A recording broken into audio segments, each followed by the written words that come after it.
Hello and good morning all of you. Welcome to my YouTube channel. आज हम त्रिभुजों की सर्वांग क्षमता के बारे में पढ़ने वाले हैं कि त्रिभुजों की जो सर्वांग क्षमता होते हैं उनके कौन कौन से नियम होते हैं। फर्स्ट जो नियम है एस मतलब कि फर्स्ट जो एस है और बाद में ए है फिर एस है, तो इस एस का मतलब क्या होता है। एस जो फर्स्ट वाला उसका मतलब होता है साइड, जिसे भुजा बोला जाता है।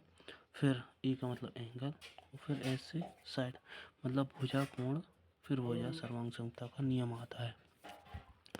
फिर दूसरा नियम होता है इसमें ई एस एच मतलब कि एंगल साइड एंगल, जैसे कोण भुजा कोण मतलब कि जिसमें दो कोण बराबर होते हैं, एक बराबर होते हैं और भुजा दूसरी भुजा अलग होती है, वो ए ऐसे कोण के अंतर्गत आता है। अब इसमें दो नियम होते हैं। एक समद्विबाहु त्रिभुज मतलब जिस वह त्रिभुज जिसकी दो भुजाएं बराबर होती हैं समद्विबाहु त्रिभुज कहलाता है। इस प्रकार का जो त्रिभुज होगा तो ये सही नहीं बना, लेकिन इस टाइप का जो त्रिभुज होता है इसमें ये वाली भुजा बराबर होती हैं और यहाँ पे जो कोण बनते हैं ये यहाँ पे तो ये जो कोण होते हैं वो भी बराबर होते हैं। तो एक समद्विबाहु त्रिभुज की बराबर भुजाओं के सम्मुख कोण मतलब कि यहाँ पे जो कोण बनेगा ये वाला और ये वाला, ये दोनों कोण बराबर होते हैं।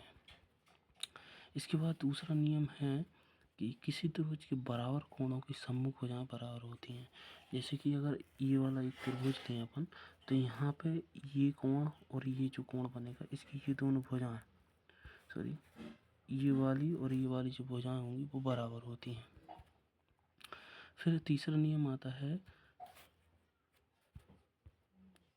एस मतलब साइड एंगल मतलब जिसकी तीनों भुजाएं बराबर होती हैं और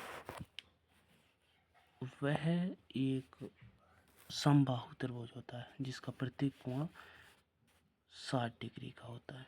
यहाँ पे 60 डिग्री, यहाँ भी 60 डिग्री और यहाँ पे भी 60 डिग्री मतलब कि तीनों जो भुजाओं का योग होगा वो 180 डिग्री के बराबर होता है। प्रत्येक कोण 60 डिग्री का होता है। तो इसके अंतर्गत अपन साइड जो सर्वांग क्षमता का नियम है वो अप्लाई कर सकते हैं और यह दो त्रिभुजों के मध्य की जाती है सर्वांग क्षमता। तो इसमें है कि यदि एक त्रिभुज की तीनों भुजाओं एक अन्य त्रिभुज की तीनों भुजाओं के बराबर हों तो दोनों त्रिभुज सर्वांगसम होते हैं। चौथा एक चीज़ होती है RHS जिसमें एक राइट एंगल बनता है मतलब कि जिसे समकोण त्रिभुज बोला जाता है। यहाँ पे 90 डिग्री का कोण बनता है और इसके बाद में ये यहाँ पे ये कर्ण होता है, ये इसका आधार होता है और ये इसका लंब होता है। तो यहाँ पे राइट एंगल ट्रायंगल बनता है, यहाँ पे एक कर्ण जिसे हाइपोटेनस बोला जाता है और ये एक भुजा होती है इसमें मतलब एक राइट एंगल समकोण त्रिभुज, एक हाइपोटेनस और एक साइड होती है। एक नियम होता है CPCT का जिसमें सर्वांगसम त्रिभुजों के संगत भाग होते हैं। CPCT त्रिभुजों में एक यूज होने वाला एक कैप्शन टाइप का होता है, तो इसे हम बाद में देखेंगे। आज की क्लास के लिए यहीं पे ख़त्म करते हैं और यहाँ तक आप लोगों का जुड़ने के लिए बहुत बहुत धन्यवाद। Thank you all of you. इसे आप स्क्रीनशॉट लेकर अपने पास रख सकते हैं और अपनी कॉपी में लिख सकते हैं।